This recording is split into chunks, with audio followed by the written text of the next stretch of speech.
गेल्या 13 वर्षांपासून या एकाच विहिरीत घरटं बांधणारा हा पक्षी आहे मलबारी शिळकरी कस्तूर, अर्थात मलबार व्हिस्लिंग थ्रश।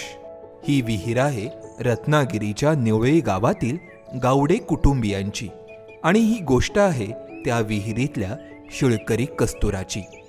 गावड्यांच्या घरासमोर असलेल्या अंगणात म्हणजेच खळ्यातील या विहिरीत शिळकरी कस्तुराची एक जोडी दरवर्षी नित्यनियमाने घरटं बांधते। गावडे कुटुंबीय देखील या पक्षाला संरक्षण देऊन त्यांच्या हालचालींची निरीक्षणं बारकाईने टिपत आहेत। 2010ला ही विहीर आम्ही बांधली। 2012ला पहिल्यांदा आम्ही शिळकरी कस्तुराचं घरटं ह्या विहिरीमध्ये पाहिलं आणि त्यानंतर साधारण 13 वर्ष एकाच ठिकाणी एकाच पायरीवर शिळकरी कस्तूर हा आपलं घरटं बांधतो आणि त्या ठिकाणी तो त्याची वीण तयार करतो। पावसाळ्यात शिळकरी कस्तुराच्या मधुर शिळीची सुरावट आपल्या कानाचा वेध घेते। शास्त्रज्ञांनी जरी या पक्षाची नोंद जंगलात आढळणारा पक्षी म्हणून केलेली असली तरी कोकणातील लोकमानसाला त्याचा आवाज सतत खुणावत राहिलेला आहे। हा पक्षी प्रामुख्याने सह्याद्रीचा रहिवासी असला तरी त्याच्या अधिवासाची नोंद मध्य भारत आणि पूर्व घाटामधूनही करण्यात आली। त्याची लांबी सुमारे 25 सेंटीमीटर एवढी असते। नर आणि मादी हे दिसायला सारखेच दिसतात। त्यांच्या शरीराचा रंग हा अति गडद निळ्यापासून काळ्या रंगाकडे झुकणारा असतो, मात्र कपाळ आणि पंखावरील निळे पट्टे हे उन्हात आल्यावर उठून दिसतात। पावसाळ्यात या पक्षाची वीण होते। डोंगर कपारींमध्ये त्यांची घरटी नजरेस पडतात, मात्र गावडेंच्या घरी गेल्या दशकभरापासून अधिक काळ या पक्षाची वीण विहिरीत होते।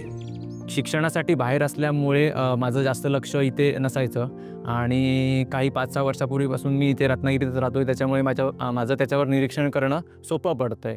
तर 5-6 वर्षामध्ये असं निदर्शनात आलं की त्याची काही पिल्लं आहेत जी प्रत्येक हंगामामध्ये यायची, ती विहिरीत पडून मरायची। पण ह्या 2 वर्षामध्ये त्याची सगळीच्या सगळी पिल्लं पाण्यात पडून मेलेली आहेत आणि याच्या आधी असं कधी निदर्शनास आलं नव्हतं। कोकणातील विहिरींमध्ये मलबारी शिळकरी कस्तुराप्रमाणे खंड्या म्हणजेच किंगफिशर पक्ष्यांची घरटी पाहायला मिळतात। गावड्यांच्या विहिरीत उतरण्यासाठी खोदलेल्या पायऱ्यांमधील एका पायरीमध्ये शिळकरी कस्तूर आपले घरटं बांधतो। गवत, काटक्या, पानं यांचा वापर करून त्याला मातीने लिंपून साधारण मडक्याच्या आकाराचं घरटं तयार करतो। त्यामध्ये मादी तपकिरी रंगाची 3 ते 4 अंडी घालते। पिल्लांचे संगोपन नर आणि मादी दोघेही मिळून करतात, मात्र या संगोपनादरम्यान पिल्लं ही विहिरीतील पाण्यात पडून मरतात।